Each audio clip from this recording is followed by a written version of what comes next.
Am I audible to all of you?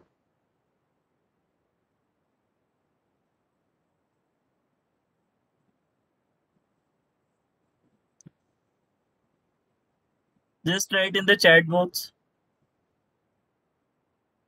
Okay. So just a minute. Let me share my today's presentation.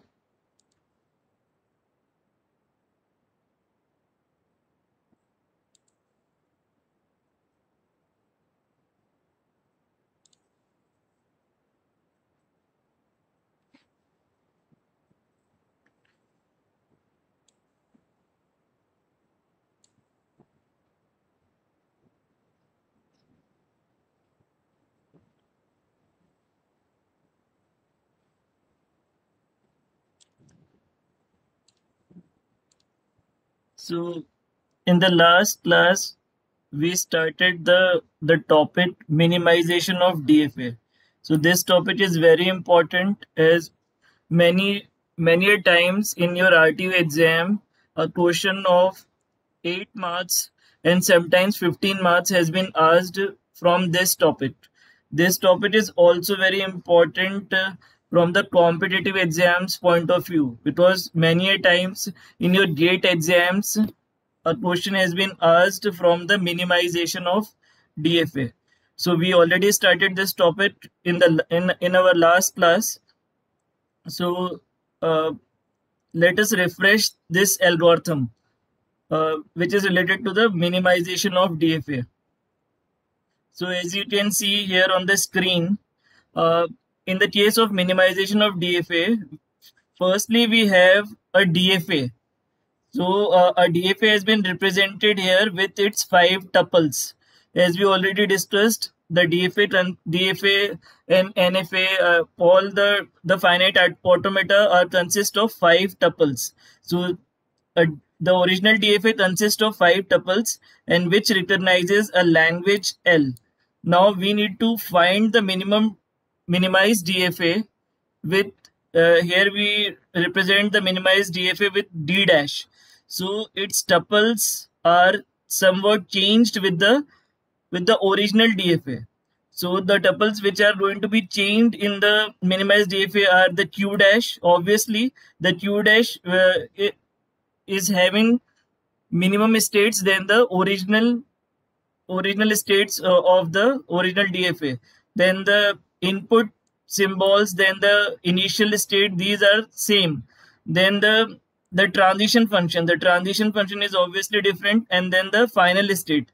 So these 3 tuples are going to be changed from the original DFA. So it can be constructed for language L. So this minimized DFA will also accept the language which is accepted by the original DFA. So let us discuss the algorithm. So this algorithm has been written step by step in basically 6 steps. So many a times in your RTO exam, if a question asked from this topic and it consists of 15 marks, then they also asked you to write this algorithm also. So you need to remember this algorithm also. And after that, they are given you a question based on this algorithm. So that's why it will come in the 15-mark question. So let us briefly discuss this algorithm because based on this algorithm, we are going to solve the numericals based on this algorithm. So the step 1, we need to eliminate all the dead states and inaccessible states from the given DFA, if any.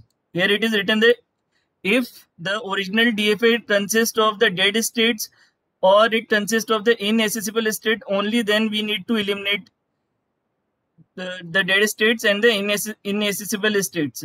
But if the original DFA does not contain either the dead state or the inaccessible state, then we need to skip this step 1 of this algorithm. So just remember it. First, when the question or when the DFA is given to you, you need to first check uh, that the given DFA consists of either the dead state or the inaccessible state.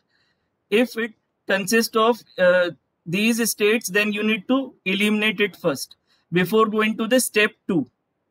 Then in the step 2, we first divide the Q, means the set of states, into two sets. This is very important step. One set will contain all the final states and the other set will contain the non-final states. So this partition is called as P naught, means P subscript 0, P0. Uh, Here you need to remember that whatever be the number of states, you need to divide it in two sets. One set will contain all the final state, whether it may be 1, 2 or 3, and the other set will contain all the non-final states. Then moving to the step 3, we need to initialize, as this is a generalized algorithm, so we need to initialize k equal to 1, means we are just moving one step forward. Then in the step 4, find P subscript k by partitioning the different sets of Pk minus 1. It means that if we are putting the value of k equal to 1, then we are having in the step 1 as P1. And as we are putting k equal to 1, so here this Pk minus 1 will be P0. So we are partitioning, we get the partition P1 from the partition P0. It means that, so each successive partition will be derived from the previous partition. So in each set of Pk minus 1, we will take all possible pair of states. So here we are checking with the possible pair of states. Either the possible pair of states will remain uh, together or they are moving to the different set. So if two states of a set are distinguishable, just remember this, the distinguishable word, because this is very important in relation with this algorithm. If two states of a set are distinguishable, we will split the sets into different sets in Pk. Just remember the distinguishable feature. Then in the step 5, we will stop this algorithm when Pk equal to Pk minus 1, means no change in the partition. So whenever this will happen, the algorithm will stop and our final answer. So in the step 6, so all states of one set are merged into one. So number of states in the minimized DFA will be equal to the number of sets in the PK. So whatever be the sets present in the partition PK, that will be our answer. So this algorithm you need to remember and you need to understand, because many a times in the examination, in the question they asked this algorithm. You need to write this algorithm also. So all of you understand this algorithm, just write in the chat box so that we can proceed with the numericals which are based on this algorithm.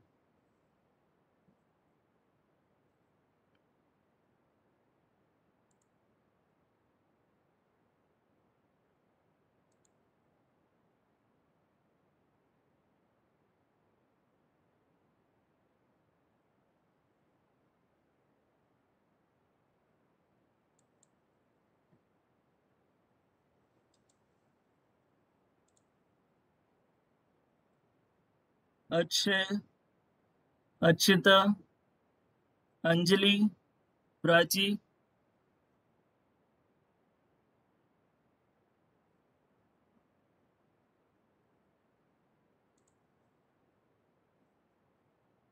Okay. Now you need to have a pen and a notebook with you, as we are going to solve numericals which are based on minimization of DFA.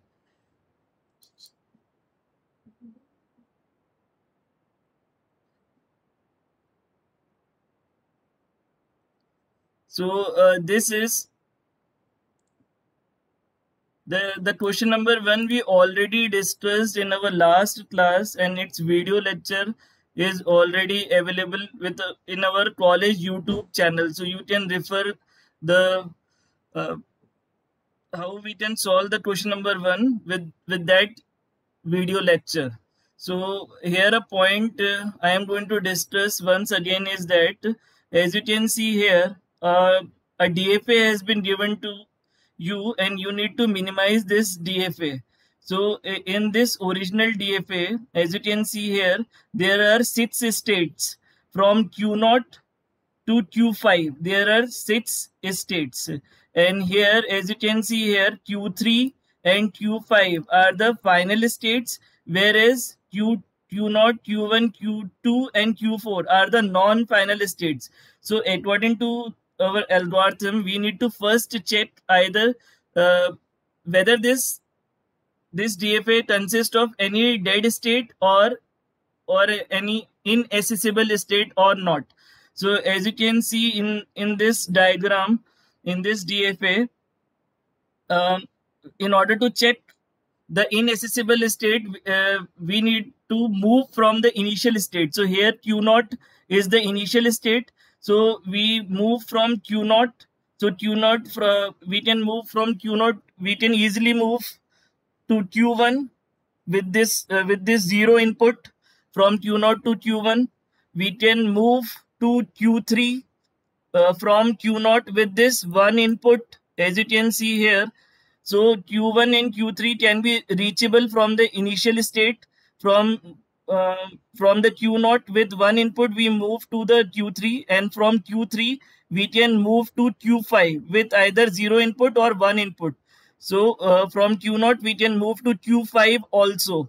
But as you can see here, from Q3 we cannot move to either Q4 and we cannot move to Q2, because there is no arc or there is no direction from Q3 to Q4 or Q2. So we can check whether any other path exists from Q0 to Q2 and Q4.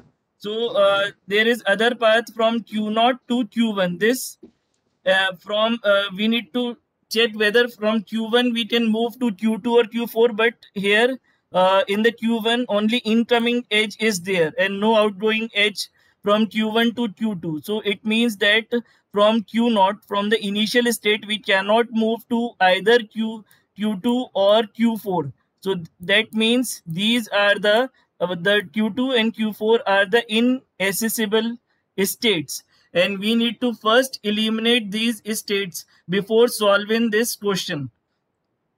So in the solution, in this DFA, Q2 and Q4 are the unreachable states. So we remove them first before moving to step 2. So we left with only 4 states: Q0, Q1, Q3 and Q5. So after that, we are going to solve this question for these 4 states only. So all of you understand it? Just write in the chat box.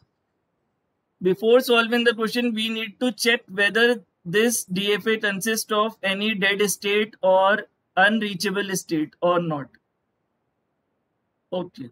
So it's this question we already discussed in our previous class, and its video lecture is already available in the college YouTube channel. So you can refer the answer of this question from that video lecture. So moving to the second question.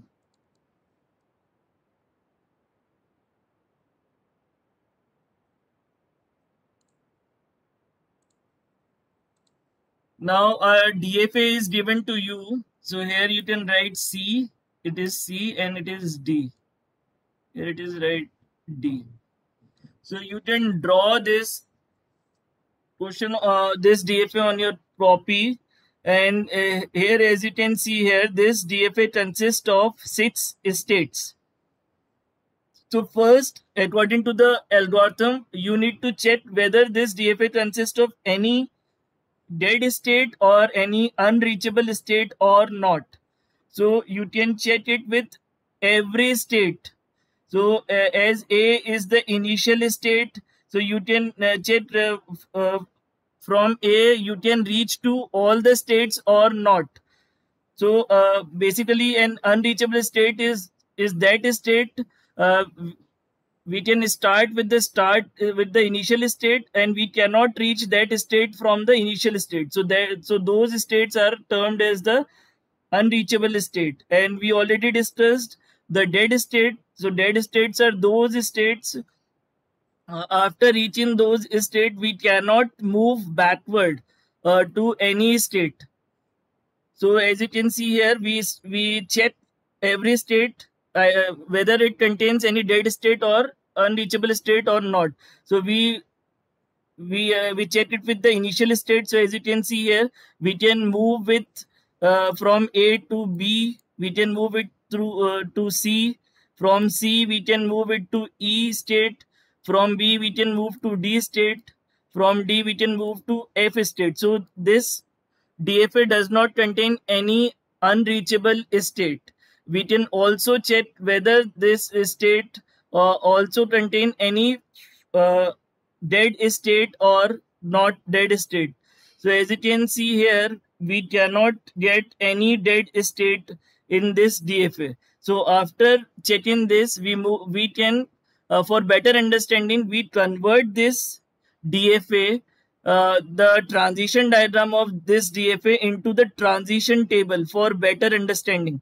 So we can draw 3 columns with present state, next state for input 0, then next state for input 1.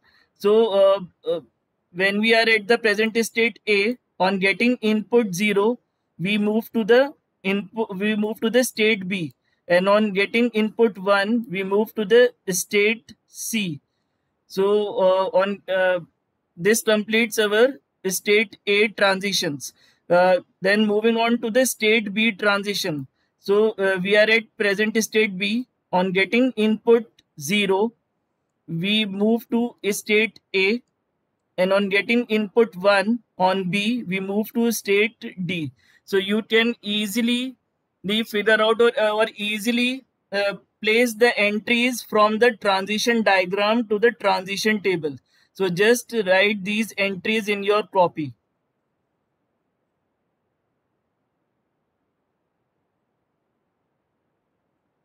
So 1 minute is given to you. You can write these entries of the transition diagram in the transition table in your copy.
Now moving on, now we can solve this question with this transition table entries. So the given DFA does not contain any dead state and inaccessible state. So we made first partition. So we are moving to the step 2 of the algorithm. So we made the first partition. So first partition is called as P naught. So it always contains 2 parts. This partition always contains 2 parts. First part contains all the non-final state, and the second part will contain all the states, all the final states. So as you can see here, A, B, and F are the non-final states, and C, D, and E, which are also represented with the asterisk symbol, are the final state. So we can partition these into 2 sets. One one set contains non-final states and the other set will contain all the final states. So now we need to calculate P1. We need to calculate the other partition. We will check whether sets of partition P0 can be partitioned or not. So we first take either of these sets. So we can take the first set ABF.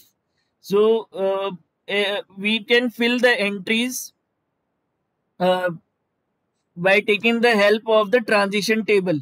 So we need to check the transition. So with del A, we are taking the present state A with input symbol 0.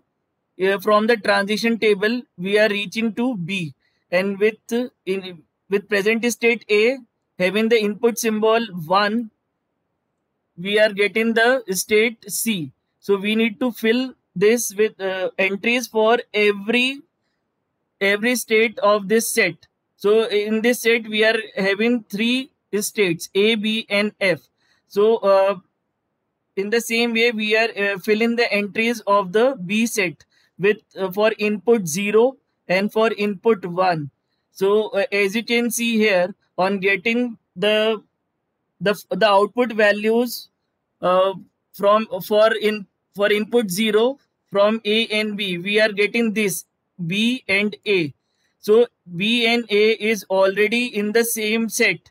So that means so A and B sets are not distinguishable. If A and B are having different values, then these are distinguishable. In the same way, when we are taking the one input in the states A and B, we are getting C and D. And as you can see here, C and D both are the final states. So it means that on getting input 1, both A and B are getting to the same set. That's why A and B states are not distinguishable. Now we are checking the transitions of the state F.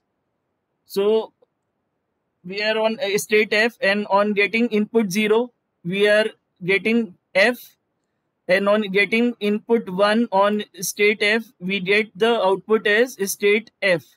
So as you can see here, state F is having or state as you can see here, this the one transition on getting one transition A and B is having in the CD set, and on getting one transition the F is getting in the different set.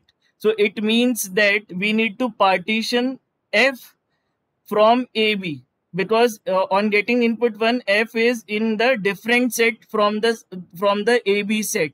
So the set ABF will be partitioned as AB and F in partition P1. So this is very important point. So all of you understand it, just write in the chat box so that we can proceed further. This is very important point, how we can distinguish whether the states of the set are combined together or they can be partitioned.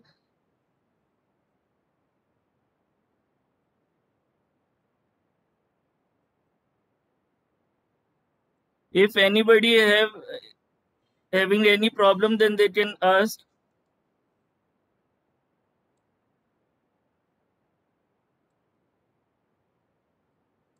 Because this point is very important.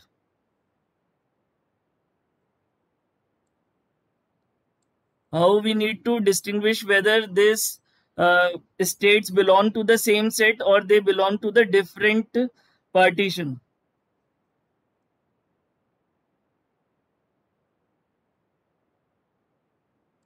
Here we partition F in a different set, because on getting input 1, A and B are in the same set. As you can see here, C and D, the output of A and B on getting input 1 are in the same partition, whereas the F stands in the different partition. That's why we are going to partition F from AB's.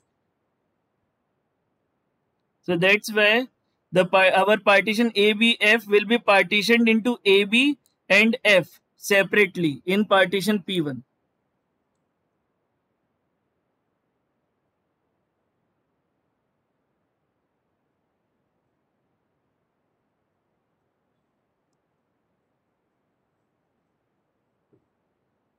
Okay, so moving forward. Now we are taking set CDE. So these are the final states of the given DFA. So we need to check every state with this with its input symbol. So with the transition for state C, on getting input 0 we get E. On of C state, on getting input 1 we get state F, and same is with D. With state D, on getting input 0 we get E, and on getting input, this is D, on getting input 1 we get F. So it means that C and D are not distinguishable because they are pointing to the same set. Now we need to check for state E. So for state E, on getting input 0 we reach to the state E, and on state E, on getting input 1 we reach to the state F. So all C, D, and E are in the same state. So it means that CDE set will not be partitioned in P1. So the second partition P1 will be this. AB is in the same set, then F is alone, and then CDE is in the same set. So here from the partition P0, which contains 2 sets, the partition P1 will contain 3 sets. So all of you understand it?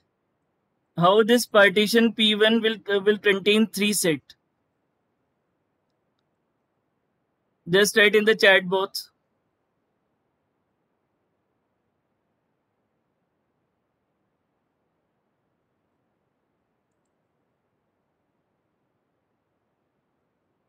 Okay.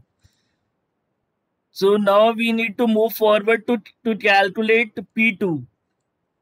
We again follow the above procedure. So for set AB, so now for P2, P1 is the P1 partition will be the input.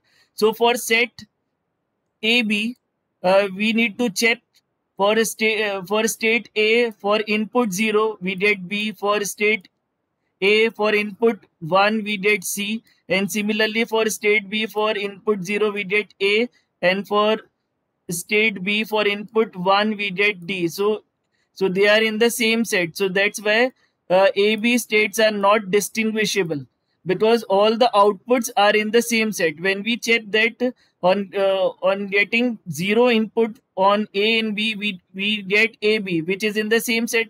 In the same way, on getting input 1 on AB, we get C and D outputs, and C and D are also in the same set. That's why the states A and B are not distinguishable. So let us check for state CDE.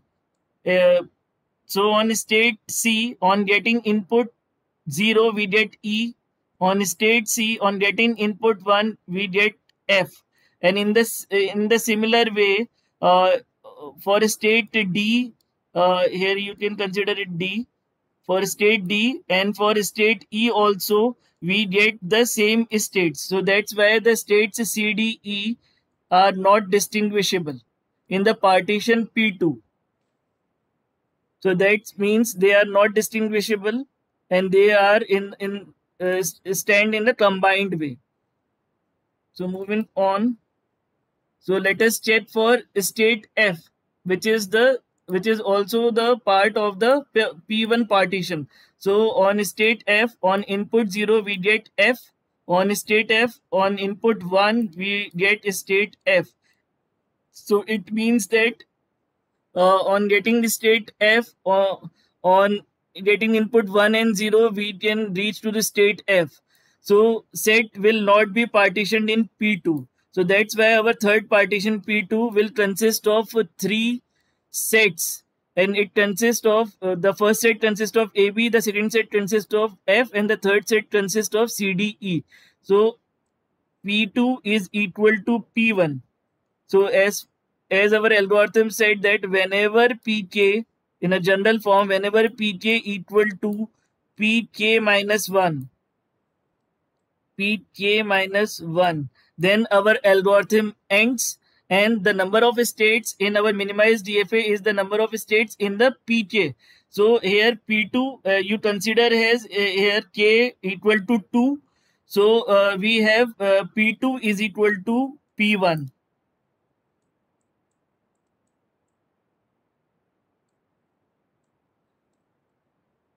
So we should stop here. So the number of states in the minimized DFA is the number of sets in the P2. So as you can see here in the partition P2, we have 3 sets, A, B, F and C, D, E. So all of you understand it? Just write in the chat box.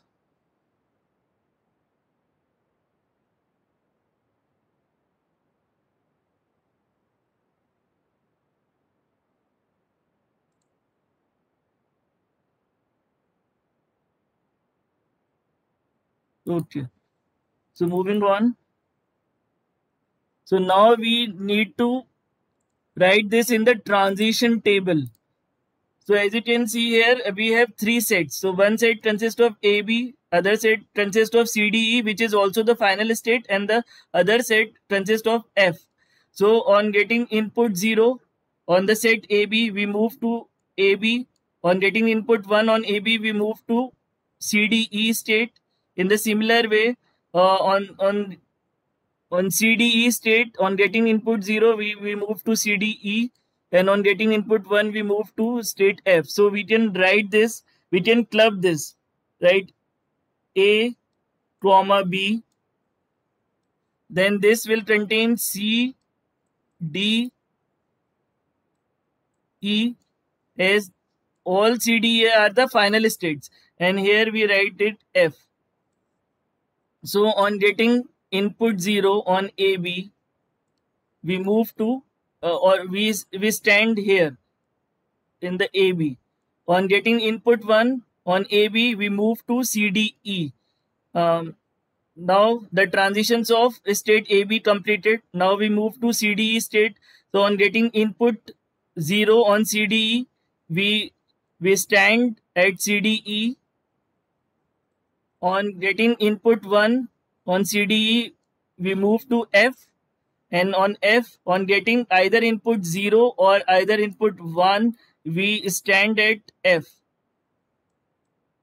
So this is our minimized DFA. So as you can see here, our original DFA consists of 6 states, but our minimized DFA consists of only 3 states.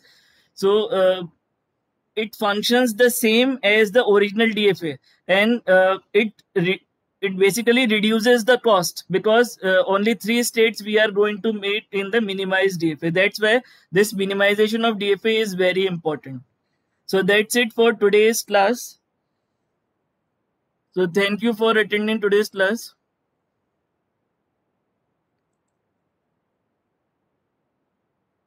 So now you can leave this meeting.